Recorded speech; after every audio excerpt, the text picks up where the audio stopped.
So I hope what we can do in the next little while. I hope I don't talk for more than 30 minutes. I'm not planning to. I have a side bet with Jill that I wanted to take a new look at Pico. That's my plan. And what I'm going to be doing is basically giving you a high angle bird's eye view of this book that came out a couple of years ago about Pico, Magic and the Dignity of Man, Pico della Mirandola, and his oration in modern memory. So for what I'm going to say today, the operative words are especially those last two, modern and memory. When Harvard sent me the design for this book cover, and I first saw it, I said, what in the name of God is that? I was expecting some sort of Renaissance-y thing, a nice picture of, something, I don't know. And then this came up, but it works perfectly. It really does, because it's a dark, tangled story with light at the end of the tunnel, or at least I hope there's light at the end of the tunnel. So let's see whether that turns out to be the case. There are three pieces in the book. The first piece is about dignity. The second piece is a collection of stories about Pico, and the third piece is about Picos Kabbalah. So I'll proceed through them in that order: dignity, stories about Pico, and Kabbalah. First with dignity. Starting not in as you might think, in 1348 or 1448, but rather in 1948 with the Universal Declaration of Human Rights by the United Nations, and focusing in particular on these words from that well-known declaration. And I quote, "The recognition of the inherent dignity and of the equal and inalienable rights of all members of the human family is the foundation of freedom, justice, and peace in the world." So this is serious business, and these words, freedom, justice, and peace, are quite important words. I want to focus on some other ones, though. Inherent, dignity, equal, inalienable, all. Because these words connect this declaration with something else, another text that came out in the same year, and it's one that many of you own, I'm sure, and that even more of you are familiar with. You may have been assigned to read it when you were students in undergraduate students, and came out in 1948, the very same year as the UN Declaration, edited by Cassirer, Christeller, and Randall, those giants of our field, the Renaissance philosophy of man. That book, The Renaissance Philosophy of Man, in 1948, the year of the UN Declaration, began the modern career of Pico's speech, the oration, because the oration is published in the translation in the book. Begins the career of the speech in Anglophonia, particularly in North America, particularly in the United States, spreading Pico's fame there as the author of the oration, and hence as the herald of a modern progressive concept of dignity. So that's really the connection between these two publications that appeared in 1948, the modern progressive concept of dignity. In English and in other vernaculars, this word dignity, like say the word Würde in German, now when people use it, expresses a distinctly modern concept. And it's a concept that was first worked out in coherent and explicit philosophical terms by Kant in the 18th century in a number of different works. So it's important that when we say dignity, even when we're not thinking about Kant, that typically what we're thinking about is this construct of Kant's moral philosophy, which is a distinctly post-Kantian, post-Enlightenment concept. It has some features that are very important, right? So one feature of the modern concept represented by the word dignity is that the dignity is universal. Second, it's inalienable. Third, it's unquantifiable. Fourth, it's absolute. And fifth, it's intrinsic. Now, these are abstractions. So let's try to unpack them a little bit and see what these abstractions might indicate. Universal. So dignity in this modern sense is such that all people have it. All people have dignity just because they're human. All humans have it. No exceptions. Universal. Second, it's inalienable. No one can lose it, even if you try. So even voluntarily, you can't lose the dignity that you have just because you're a human being. Third, it's unquantifiable. It can't be measured. It can't increase. It can't decrease. It's unquantifiable. Fourth, it's absolute. The dignity of a person doesn't depend on anything outside the person who has dignity. It's absolute. And in a related way, it's intrinsic, meaning that it can't be externalized. And if it can't be externalized, it can't be sensed. Universal, inalienable, unquantifiable, absolute, and intrinsic. Pre-modern dignitas, not the modern vernacular dignity, a different matter altogether. The complicated story, the story is told in the first chapter of the book, and the best way to sum it up is to say that when you encounter the word dignitas in a pre-modern text, chances are that what's being talked about is rank or status. That's typically what dignitas means, not what we mean by dignity. It's not universal, this pre-modern dignitas. It's not inalienable. It's not quantifiable. It's relative, not absolute, and it's externalized. It's not intrinsic. So again, what's all that about? It's not universal. This pre-modern dignitas is had, for example, in ancient Rome, only by free adult male citizens. Women don't have it, children don't have it, slaves don't have it, non-citizens don't have it, Barbary don't have it. Only free adult male Roman citizens have dignitas. Then later in the Christian period, the same property, the property of dignitas, was had only by the saved who stay saved, only by the saved who end up in heaven. So if you're a Christian and you've been on the way to salvation during your lifetime, but you fall off the straight and narrow and you end up in hell, then when you're in hell, you're still a human being, but you don't have dignitas anymore.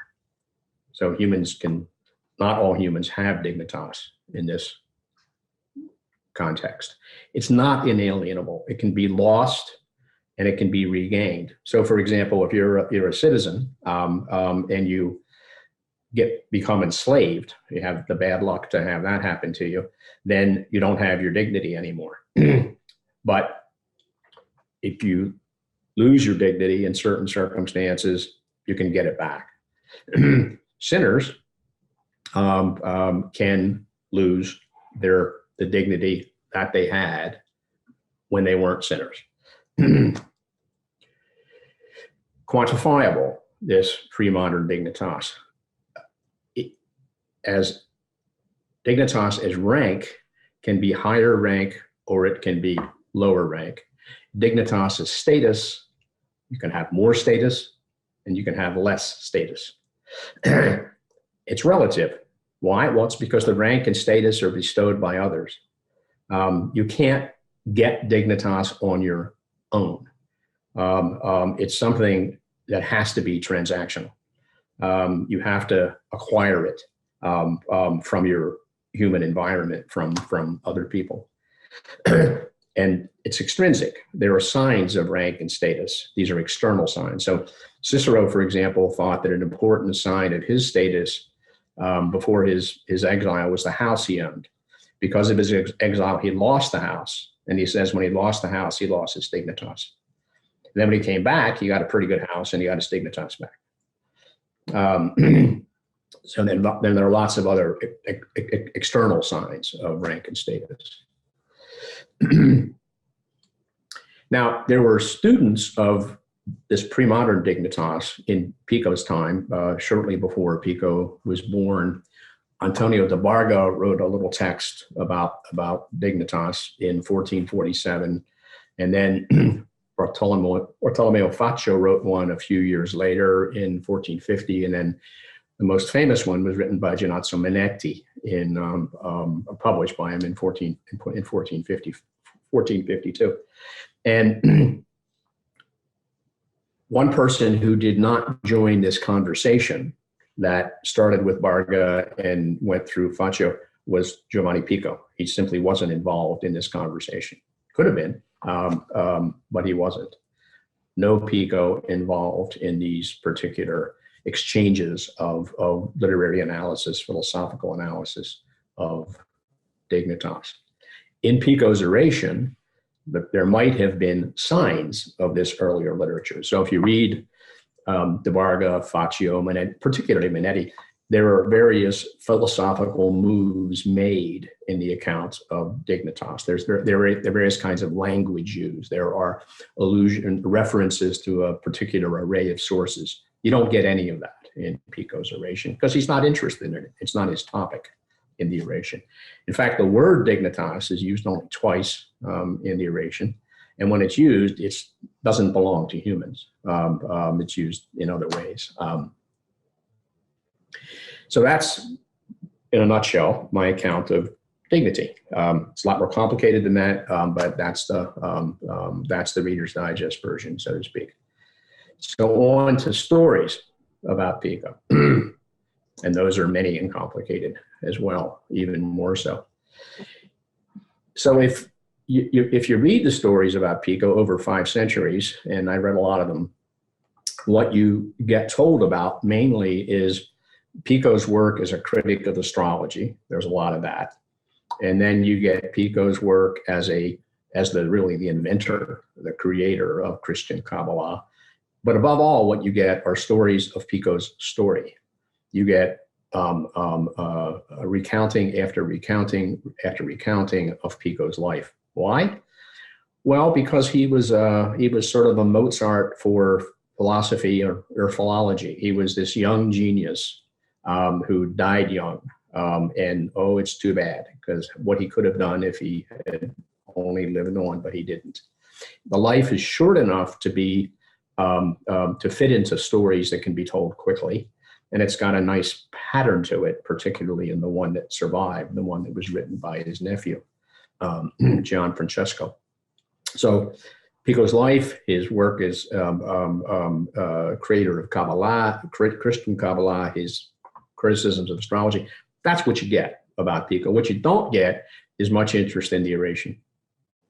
It doesn't get to be the item about Pico until after Burckhardt published his famous book about the Renaissance in 1860.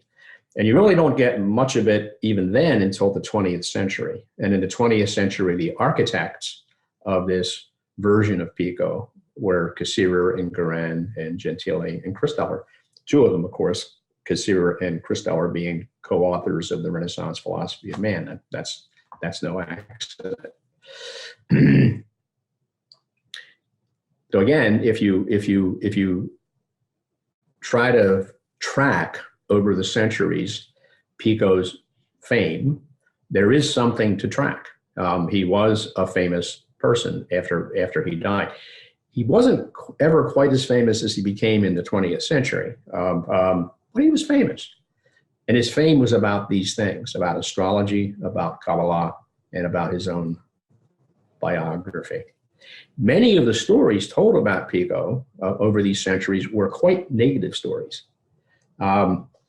So, for example, around 1840, in the first large comprehensive history of Western philosophy, Jakob Brooker talked quite extensively about Pico, and it was all bad. It was a really nasty attack on Pico.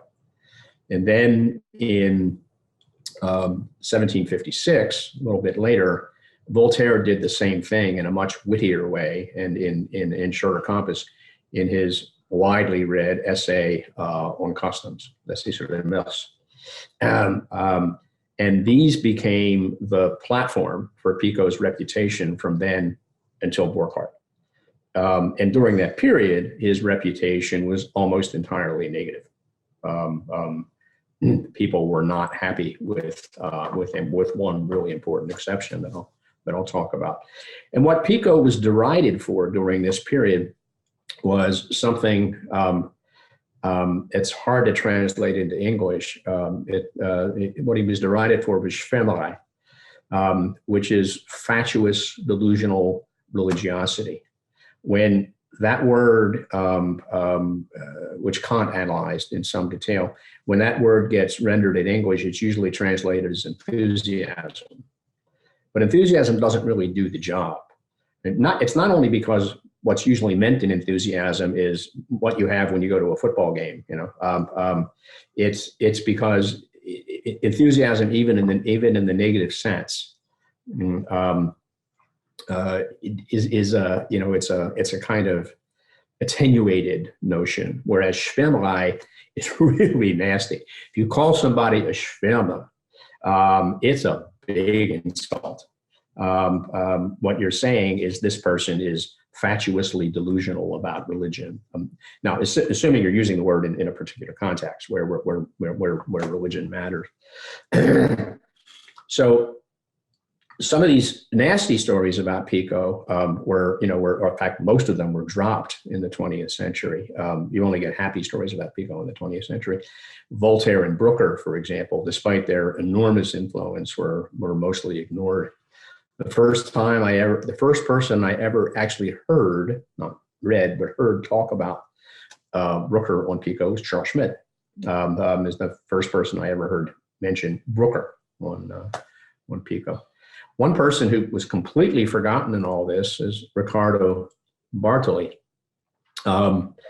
And he saw Pico actually, and this was exceptional during his period. He lived in the late 18th and early 19th centuries. Bartoli saw Pico in a positive way. But what he saw Pico oddly as a precursor of enlightened Christianity. And what Bartoli meant by enlightened Christianity was a Christianity that could be reformed if you would let Jean-Jacques Rousseau redesign it, right? That's what Bartoli meant by enlightened Christianity. Bartoli was a Franciscan friar, and he taught Latin in Modena and had big literary ambitions, fewer means, but big ambitions. And he gave a speech in 1789 in Modena, which must have gone on for hours because it's 200 pages. The front part of it, not the notes. The whole book is 200 pages long, but even the front part of it is maybe about 75 pages in print. But it's an Italian speech, and Italian speeches sometimes last for a long time. Unfortunately, the audience were school children. They must have loved it. The title of the speech is Speech in Praise of Prince Giovanni Pico, called the Phoenix of Intellects. He gave the speech in 1789, and it was printed in 1791. It was the longest and most detailed statement about Pico in print before the late 19th century. And utterly unnoticed in the 20th century.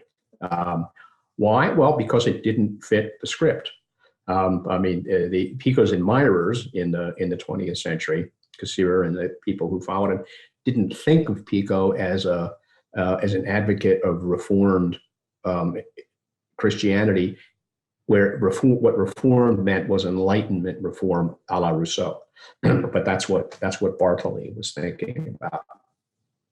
Now, during this period when Bartoli was praising Pico and most other people were defaming him, Pico got help from Kant, but he also got some hurt from Kant. The hurt came by way of the charge of Schwärmerei. Kant only mentions him twice. I'm sorry, Kant only mentions him once in all his works, where he makes a nasty joke about him, but doesn't explicitly call him a Schwärmer.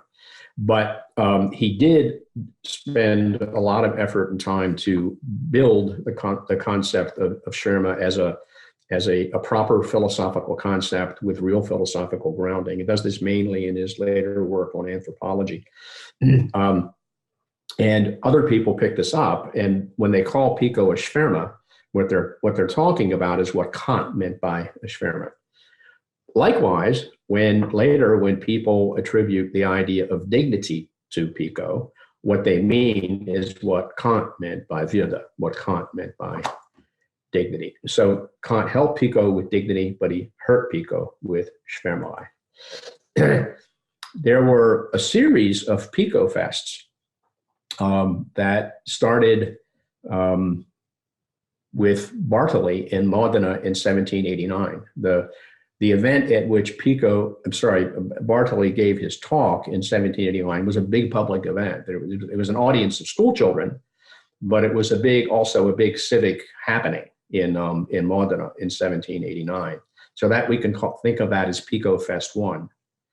And that was followed up by Pico Fest 2, which was in Modena and Mirandola in the 1890s. And then Pico Fest 3, Pico Fest 4 in the 1960s, 1990s. Again, those were both in Modena and in Mirandola. Mirandola is if those of you who haven't been there, is a little tiny place. And the first time I ever went there, I went with a very dear friend of mine, Fabrizio Lelli, who's a great driver and knows Italy well, and he got lost. He couldn't find it. But we finally, it's not easy to find, small place, right? Modena is a big place. So a lot of the conference was in Modena, some was in Mirandola. These were the four Pico Fests. The Pico Fest in the 1890s was particularly crucial for understanding Pico's reputation in the 20th century, because it was in that context in the 1890s Pico Fest that some articles by a Jesuit named Giuseppe Aurelia were republished. They had originally been published by him in 1883 in a Jesuit magazine called Civiltà Cattolica, which is still published. You can still subscribe to Civiltà Cattolica if you want. It's now, I think, in its 164th year. So in this series of articles that Aurelia published in 1883 in this magazine, he himself being a Jesuit, he himself being, by the way, the brother of a cardinal, he himself being, who was one of the people who founded Civiltà Cattolica as an organ of papalist propaganda around 1850. So this particular person wrote these articles and denounced Picos Kabbalah in a particularly nasty way, because he denounced it as part of his attack, which was an ongoing attack, something that he'd been doing for years, his attack on Jews as perpetrators of what by that time had come to be called the blood libel. In other words, the charge against Jews that they this cannibalistic rite killed Christian children in order to make certain material preparations for dark rituals, the blood libel. So it's in that way that Aurelia's articles denounced Pico. But then what happened, I should say, is that Aurelia's articles were put together in a book and published as a book about Pico in 1894 as part of the 1890s Pico Fest. And the title of that book was Giovanni Pico della Mirandola and Kabbalah, a Critical Historical Study. very, very negative, right? Nothing to do with the Pico Fest, but just a few years later, in the late 1890s, comes out a book by a man named Guido Mazzatani, about whom really not much is known. He didn't do much except publish this book, but it's not a denunciation of Picos Kabbalah. It's a description of Picos Kabbalah. It's not totally, I mean, it's not entirely accurate. In fact, it's rather inaccurate because Gershom Scholem hadn't come along yet as a great pioneering student of Kabbalah. But it's not an attack. It's a descriptive account of Picos Kabbalah, and it's a book. There's a whole book about it, right? That Mazzatani wrote. So that happened. That's what happened in the 1890s. You get Aurelia's denunciation of Picos Kabbalah, and then you get Mazzatani's book about Picos Kabbalah, which is somewhere between neutral and positive on its evaluation of Kabbalah. That's Father Aurelia, as he was. This is at the period where we can begin to get photographs of people. And here are some other people of whom we have photographs. So the one on the left is Giovanni Papini.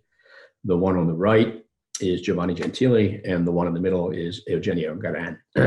And these are in Italy the dominant forces in shaping Pico's reputation in the first half of the 20th century, and in Garan's case after that.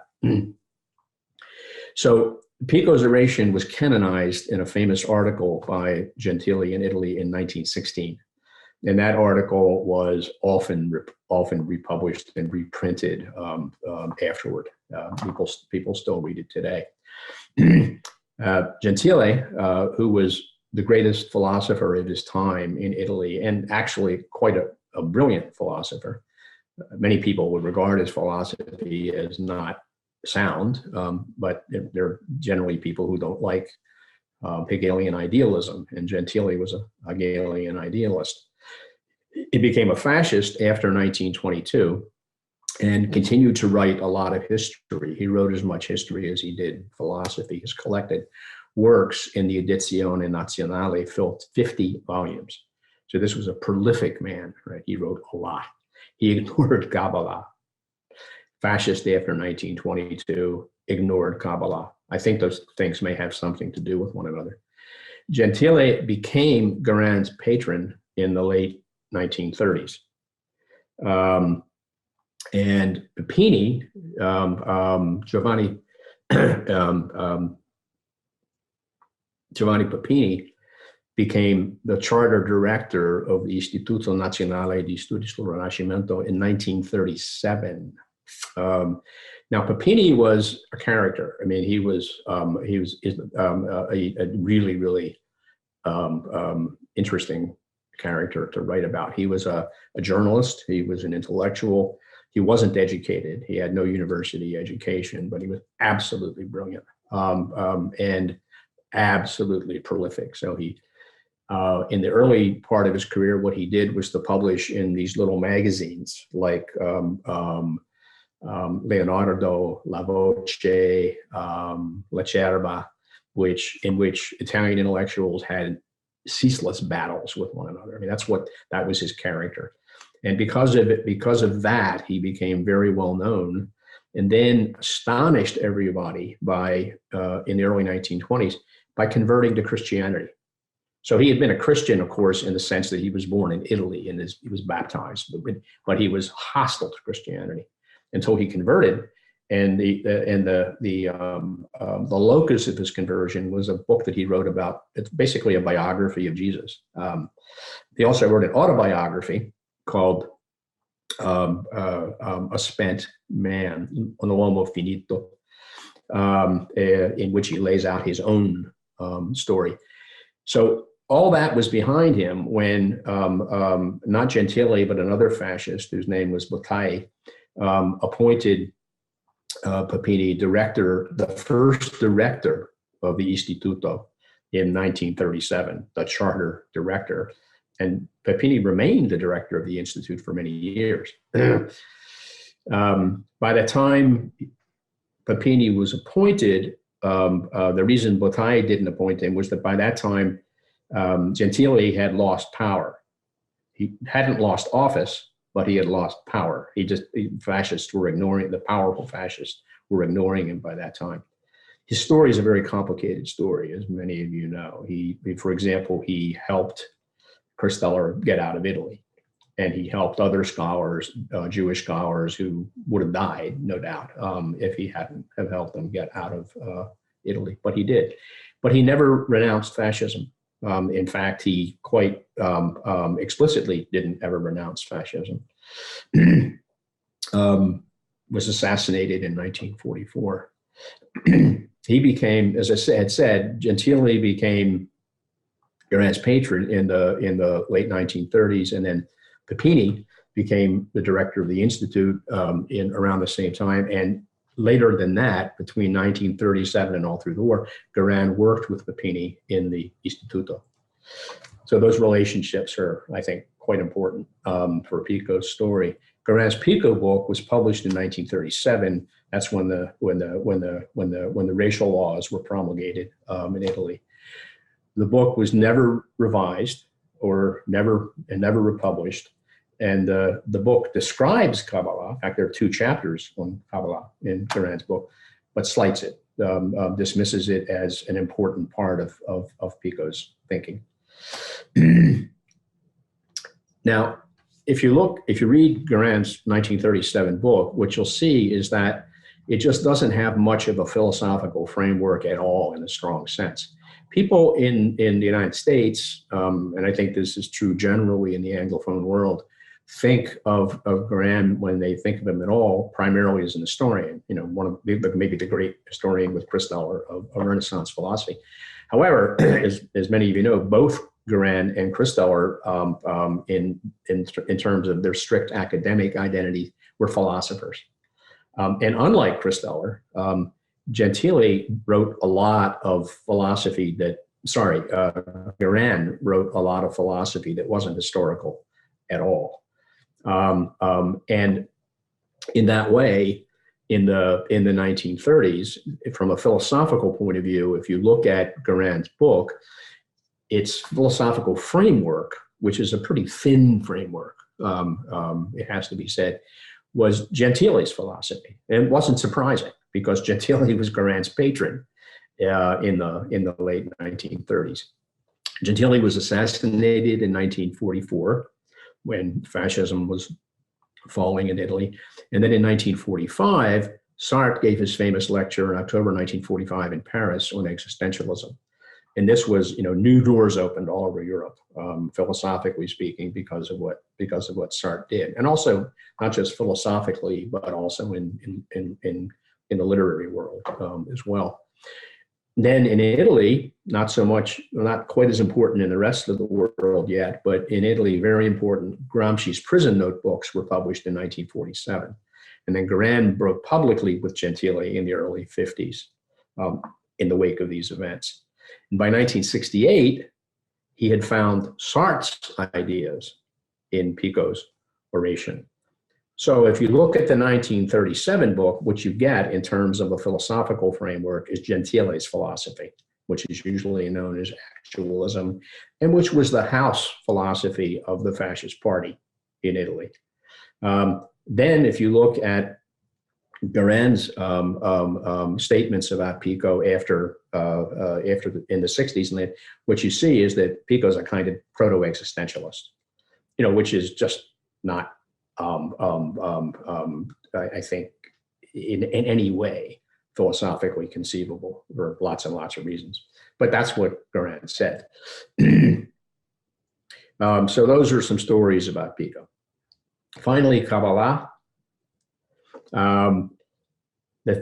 My story about Kabbalah is, for the most part, the story told by Gershom Scholem and Moshe Dell and Chaim Brishevsky, preponderantly, mainly the Chaim Brishevsky, whose not a name, his name isn't as well known as Scholem, certainly, or even Edel's, but in Pico's story, he's the big player. And what I have to say about Picos Kabbalah is very, very largely a reworking and clarifying and simplification of what Brzezinski says. Brzezinski's book was published in 1989. He had died some years before. It was published only because Moshe Yedel put it into sort of readable form, and then Harvard finally published it. It's a very difficult book to read. So if you don't know Latin, if you're not prepared to read very non-standard Latin, if you don't know some Hebrew and Aramaic, you're going to find it hard to get through Brzezinski's book. And for that reason, I don't think it had much impact in its time, not the impact that it should have. Here's one small case of what mainly Brzezinski found out about Picos Kabbalah. It has to do with the sort of Kabbalah which focuses on God's 10 aspects or God's 10 attributes or God's 10 emanations. You can use lots of words for them. These aspects or attributes or emanations are called sfirot. The singular is sphira. Literally in Hebrew, a sphira is a numeration or a counting. And the kind of Kabbalah that focuses on the sphirot is Sephirotic Kabbalah. And what I've really added to the story told by Brzezinski on foundations constructed by Yedel and Sholem is that these trinities of sphirot were understood by Pico on the basis of his reading of Proclus as triads within a decad. Now, I'll say what that means in a minute, triads within a decade. I'm sure it sounds mysterious. What Pico did with this combination of books of Kabbalah and treatises written by Proclus, what he did was to support a Trinitarian theology, where the Trinity is understood within a tenfold God as a threefold God who is both undescended and descended, where what undescended and descended mean is basically what's meant in Platonic, Neoplatonic philosophy as participated and unparticipated being. So again, I know that that's very quick, very abstract, probably doesn't make a lot of sense. So let me try to clarify it, not by talking about it for the next 3 hours, but by just making a picture. And this is the picture. So this is a picture of the 10 Sefirot. You might think it's a strange picture of the 10 Sefirot because there are 11 of them. But if you look carefully, you'll see that that S1 comes in two flavors, S1A and S1B. I'm not going to bother with that today, but that's just the way it is, right? So these are the 10 Sefirot. So if I want to make a Trinitarian theology about this, what I can do is make distinctions about the degree to which the transcendent God becomes less transcendent. So I start with an undescended Trinity, which is the least, with an undescended Trinity, which is the most transcendent. And then I move to a partly descended Trinity, which is less transcendent. And then I go to a fully descended Trinity, which is the least transcendent.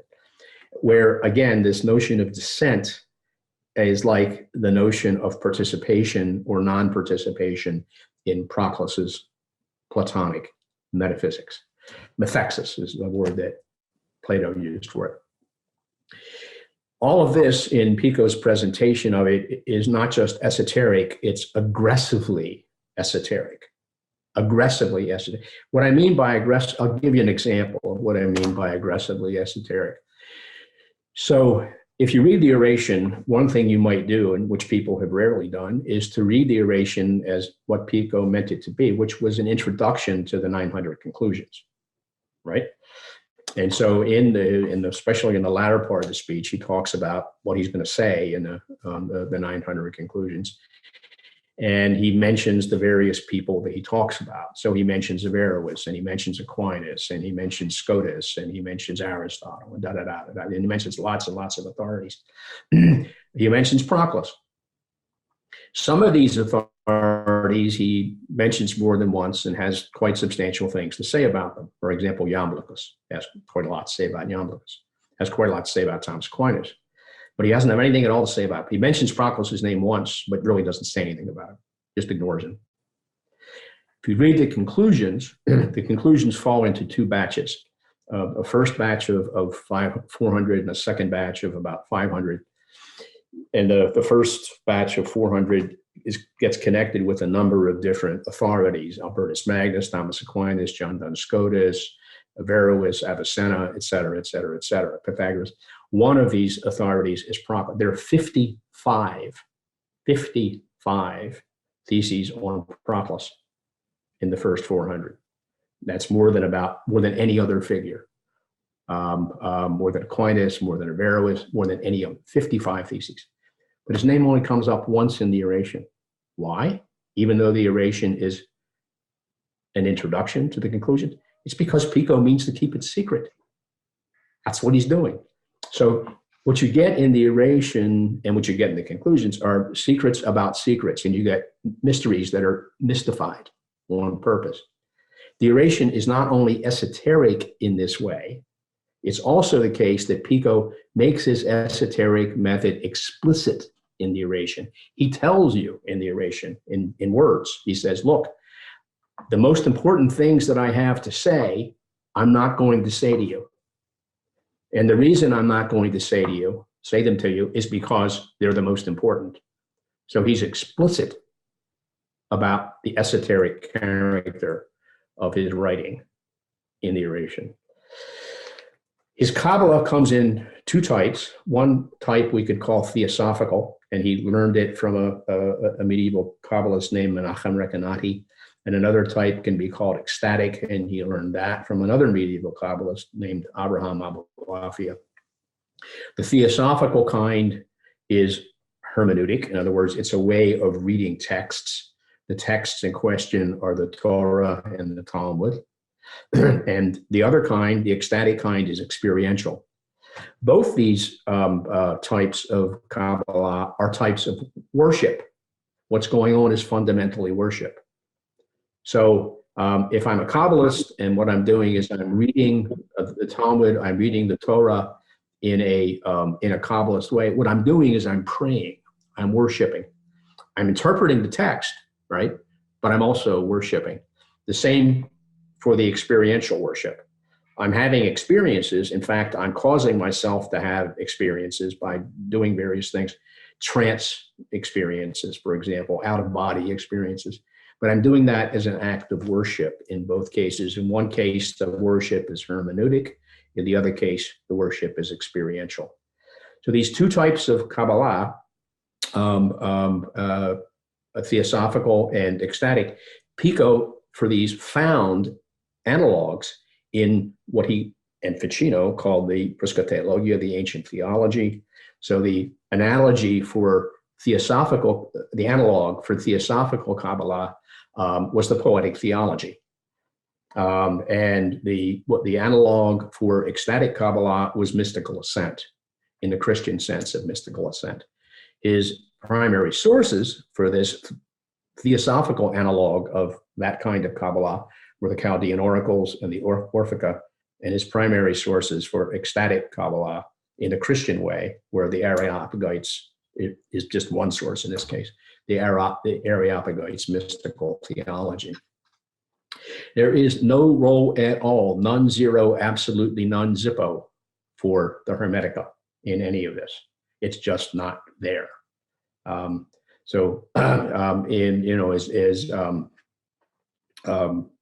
As Bill said, introducing our conversation today, people have often, people tend to use the word Hermetic to describe sort of all this stuff together, right? Whatever all this stuff is.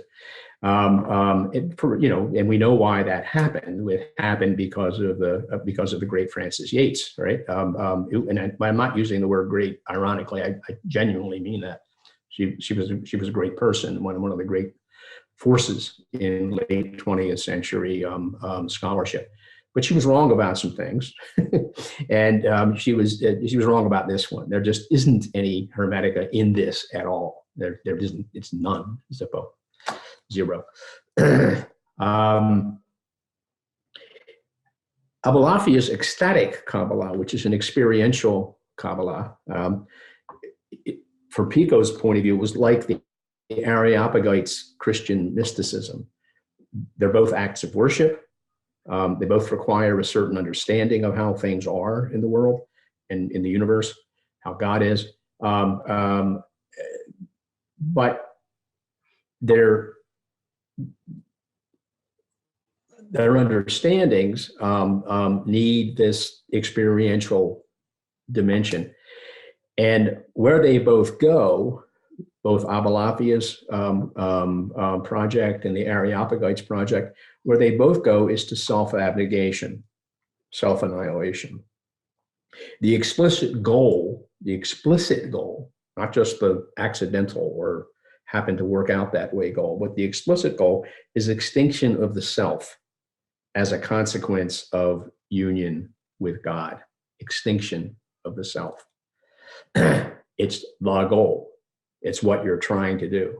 It's just not a bad thing that happens to you along the way. It's the goal. The deep goal is union with God, but it's explicitly given that as a function of that, you extinguish yourself. And that's seen not as an unhappy thing, it's seen as a happy thing. It's seen as something good. It's a devotional goal, mystical self-annihilation. And it was well established as a devotional goal in Muslim and in Jewish tradition by the time Pico picked it up in the late Quattrocento. And it is absolutely incompatible with modern notions of human dignity. It's just not possible to desire self-annihilation and to have this modern notion of human dignity. Fundamentally, the reason for that, and not something we need to get into, but fundamentally the reason for it is that after Kant and after other late 18th century, early 19th century thinkers, the notion of dignity always carries with it the notion of embodiment. And of course, this is always in tension with the part of Christianity which is Platonic and which is body hating and world fleeing. That's part of the problematic, as it were, about this. So those are the three stories, or three parts of the big story. One about Kabbalah, one about stories about Pico, and the third one about dignity. This project of putting this book together was a project that started a long time ago. And it really is true that it started in the late 1960s. I didn't think of it yet as this book, but I was thinking already then long term about it. So it is a project of memory. And in working these memories out over the years, I've had many guides and masters, and these are some of the most important. I'm sorry, Joe Trapp is a little bit obscured there on the right, and you'll see these are all Warburgers in the sense of people who are actually appointed at the Warburg, except for my beloved friend Michael Allen, who's a Warburger in the same sense that I am spiritually. Un allievo ideale, as it were. So those are important memories that are foundational for me in my story about Pico. And here's something a little more recent, because this just arrived this week. This came to me literally 2 days ago when I was putting this talk together. So what you see here is a book that's going to be published next October in the Itati Renaissance Library series in October of 2021. And what you see is that for the first time ever, I think, in no, not ever, the first time since the 16th century, the first time this oration will ever have been published without its bad title, without calling it the Oration on the Dignity of Man, because it isn't an oration on the dignity of man, and Pico never gave it that title. And then you'll also see that this project has been in consultation with Michael, who's, as I think some of you know, has been very ill for the last couple of years. What I mean by in consultation is that Michael and I started to talk about these things about 40 years ago, and it's a conversation that's never stopped, and it's one of the most important foundations of my memory project. So there it is. That's a new look at Pico as I look at it, and as I hope we might talk about it now. So thank you for listening. Brian, thank you so much. It's more than a look at Pico, as you say. It's really an account of how the Renaissance gets made in the modern memory, and I think that's extremely helpful and a great corrective. And we very much look forward to the new Itati edition and translation. If you stop sharing your screen now, I can actually hand over to Valery. So I did stop sharing. It's still there. Let me, yeah, that did it. Great. So Valery, if you'd take over from there. Thank you, Bill, and thank you, Brian, for your presentation, in which you've outlined the main themes and purpose of your book with your usual admirable clarity, making it very easy for us to follow what is a complex argument and a complicated story, as you said. Your competence to guide us through philosophical discussions is second to none, which shows clearly in the book, where all the detail is given, in discussions of freedom and dignity from classical antiquity right down to B.F. Skinner, as well as the range of judgments about Pico among philosophers over the 500 and more years since Pico's death. The first two parts of the book deal comprehensively with these matters, examining the extent to which Pico's writings were filtered through his nephew Gianfrancesco, and looking at Pico's letters, which are unfortunately undated, and including a close reading of reactions to Pico from other contemporaries, Ficino, Savonarola, and Thomas More. Then going on to present a very lively guide through the later reactions among philosophers pre and post Kant, and through the various schools of interpretation that you've mentioned in the murky political arena of Italy from 1916 to 1947, and also in the Anglophone world. Throughout this journey, Brian's concern has been to separate fact from fiction, to strip away the misinterpretations that have been superimposed on Pico, whether unfavorable or favorable. And his deep knowledge of the history of modern philosophy has been put to good effect.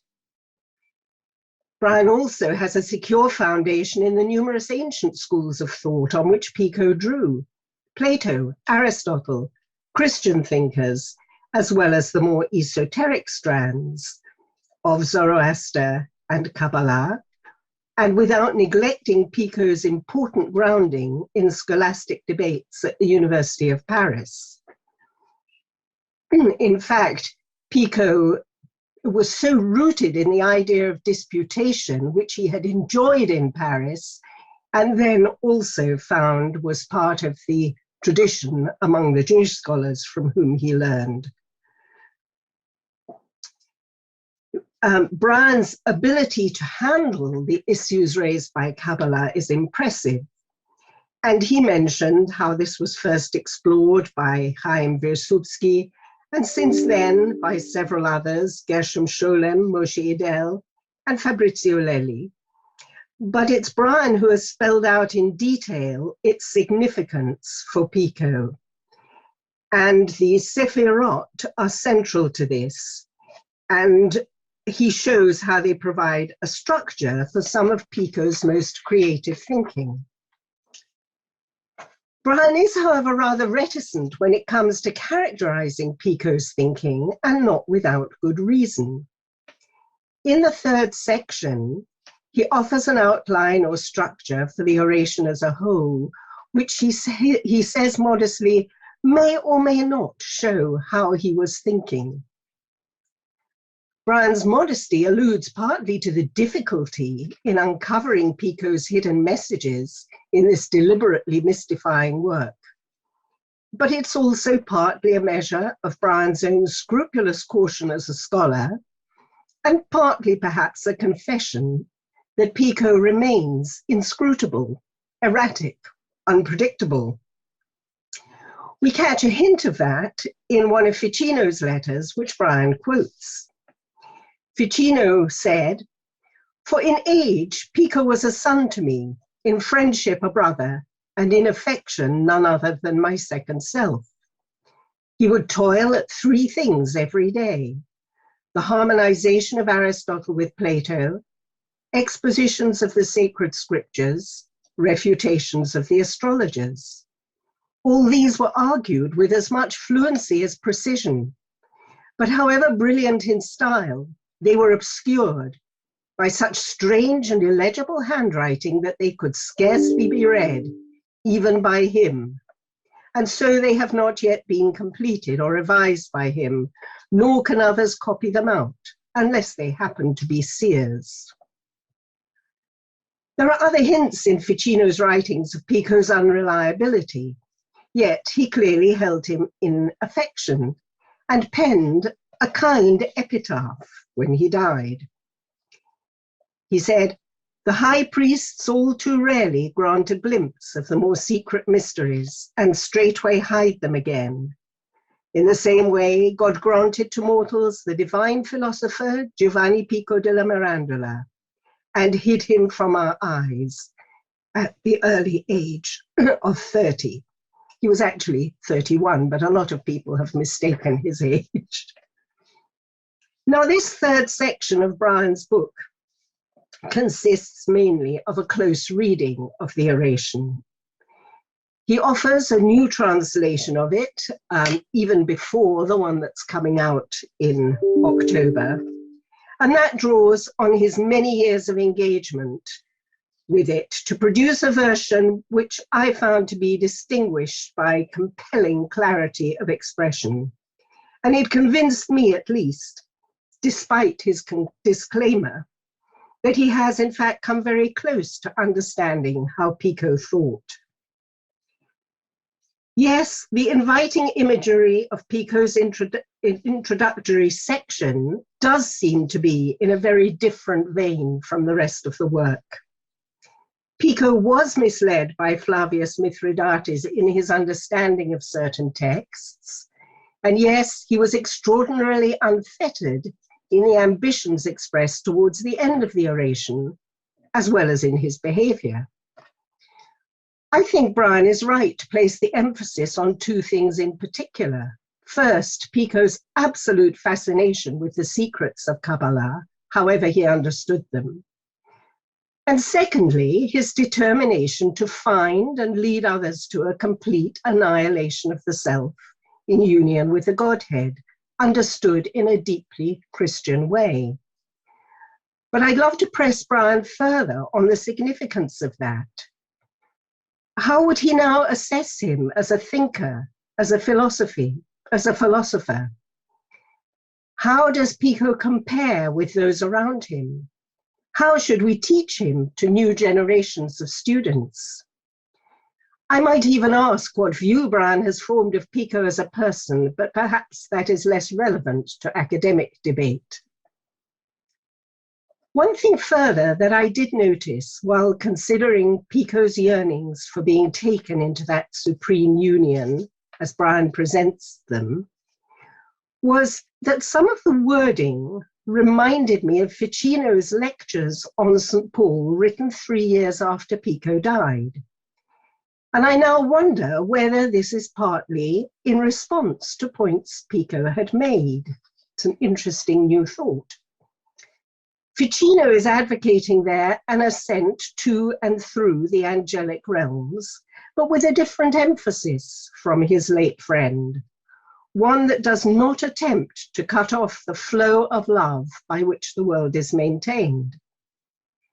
Ficino's lectures stop abruptly at the first 5 chapters of Romans, but in chapter 8, St. Paul presented there the basis for a more extreme view, which I think was the one that Pico felt confirmed his fiercely world-denying intentions. And I could quote St. Paul to you, but you probably all know it. The passage is very strong on the fact that the mind governed by the flesh is death, but the mind governed by the spirit is life and peace. And those who are in the realm of the flesh cannot please God.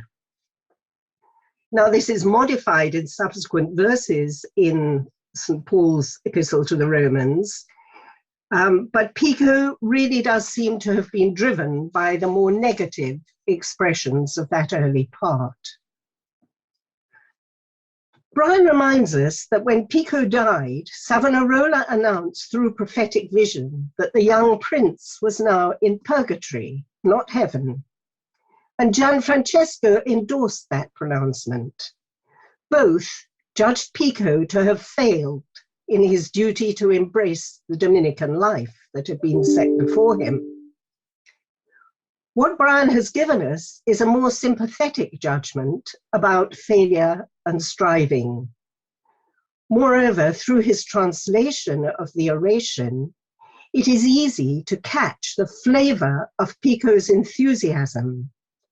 That very enthusiasm that had been condemned as Schwärmerei, a judgment Brian encourages us to be shocked at, as he describes it. But perhaps there was some justice to it after all. Being a dreamer and an enthusiast may not have seemed to Pico to rule out the possibility of clear and rational thought. I'm left on reading the 3rd section of Brian's book with the impression that Pico aspired to both, and we may continue to think of him as a phoenix, not a failure. So thank you, Brian, for your presentation, and it will raise a lot of questions, I'm sure. Thank you so much, Valery, for those elegant comments. I'm going to remove your spotlight and I'm going to shift it to Jill. And Jill, you should be able, I hope now. And Brian, I'm going to prevent you from responding to Valery. It's very, very rude, but we have to make the most of the time. Great, that looks good, Jill. Is that okay? Yep, looks good. Last year, at Brian's request, I read the manuscript of his sequel to Magic and the Dignity of Man, not the Itati volume he just showed us, but another book entitled Heresy, Freedom, and Philosophy, Pico della Mirandola on Trial. It's a detailed philosophical and theological analysis of Pico's defense in his apology of some of the conclusions he planned to debate at the Roman disputation. In his apology, Pico's defense in his apology of some of the conclusions he planned to debate at the Roman disputation. So when Brian suggested that I should be a respondent in this seminar, I began to wonder whether it was intended as a reward or a punishment for my comments on his other Pico book. Whatever the case, I'd like to begin with an autobiographical anecdote. After I was appointed to the Warburg teaching staff to replace Charles Schmidt, a friend and mentor of both Brian and myself, I was invited to join the philosophy board of the University of London. This was in those bygone days when there was a federal philosophy degree in which all the London colleges participated. I arrived at my first meeting late because, as I explained to the chairman of the board, I got lost in the labyrinthine corridors and Escher-like staircases of King's College London. Yes, he said, we don't bother to interview students. If they can find the philosophy department, we accept them. The chairman, a specialist in Marxism and 20th century philosophy of science, then asked me what my field was, to which I replied, Renaissance philosophy. He looked at me blankly for a good 5 seconds before inquiring hesitantly, but hopefully, Pico della Mirandola? To which I smiled assent. Brian's book shows why Pico is the one Renaissance philosopher that those with no knowledge of the period are able to name. In a flea market in Tuscany some 25 years ago, I purchased the commemorative medal of Pico, which you see on the screen. In 1963, 5 centuries after his birth, Pico was still enough of a cultural icon in Italy for such a medal to be struck, no doubt in connection with what Brian has labeled Pico Fest 3. In his book, when describing Pico's image in Italian popular culture, he mentions the cartoon character Pico dei Paperis, a know-it-all duck who doesn't actually know very much.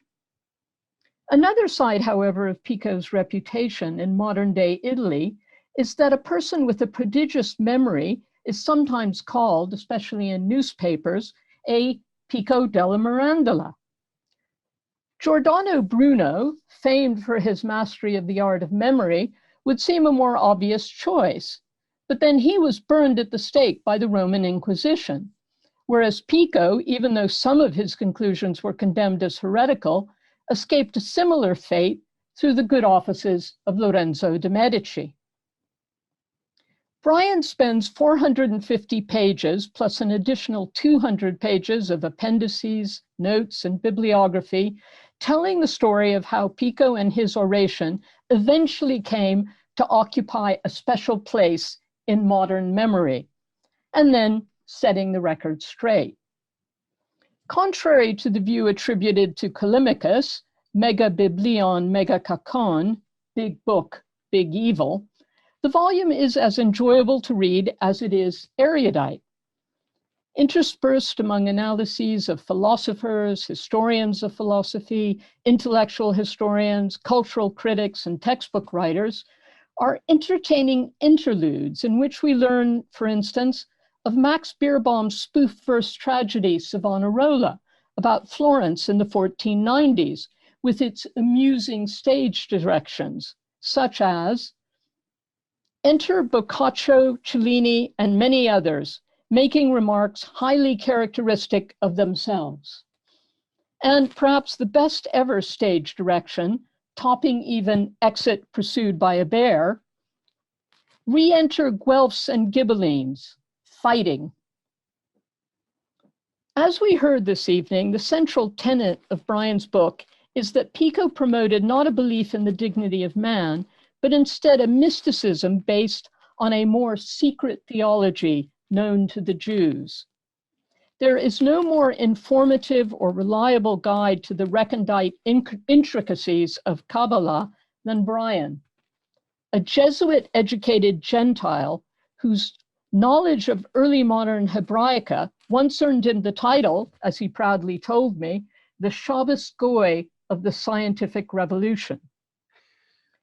That Pico chose to expound his Kabbalistic account of ascent to mystical union with God at a philosophical disputation might seem surprising, but it becomes more comprehensible if we consider what he said elsewhere about the relationship between philosophy, theology, and religion.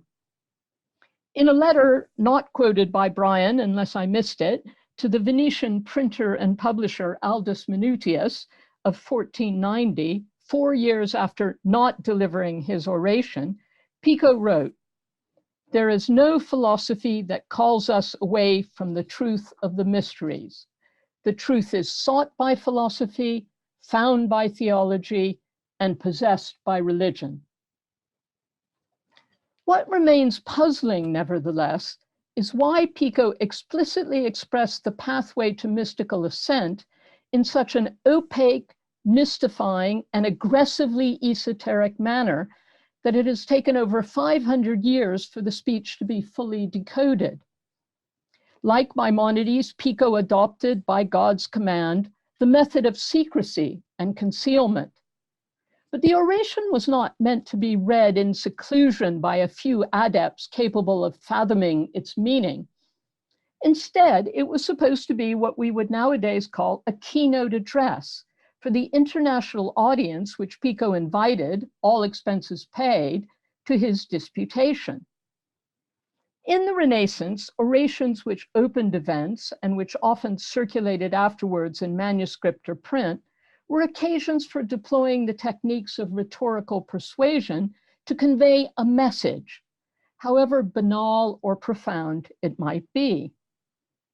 A notable example is the Lamia, the inaugural lecture for a course on Aristotle's prior analytics by Angelo Poliziano, Pico's great friend and the only 15th century scholar who rivaled his learning.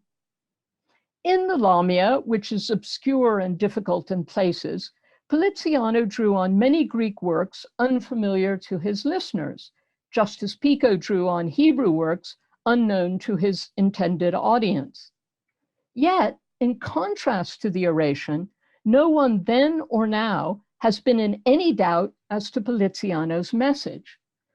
A spirited defense of humanist expertise in interpreting every type of ancient text against the claims of scholastic philosophers that Aristotle's works were their exclusive preserve.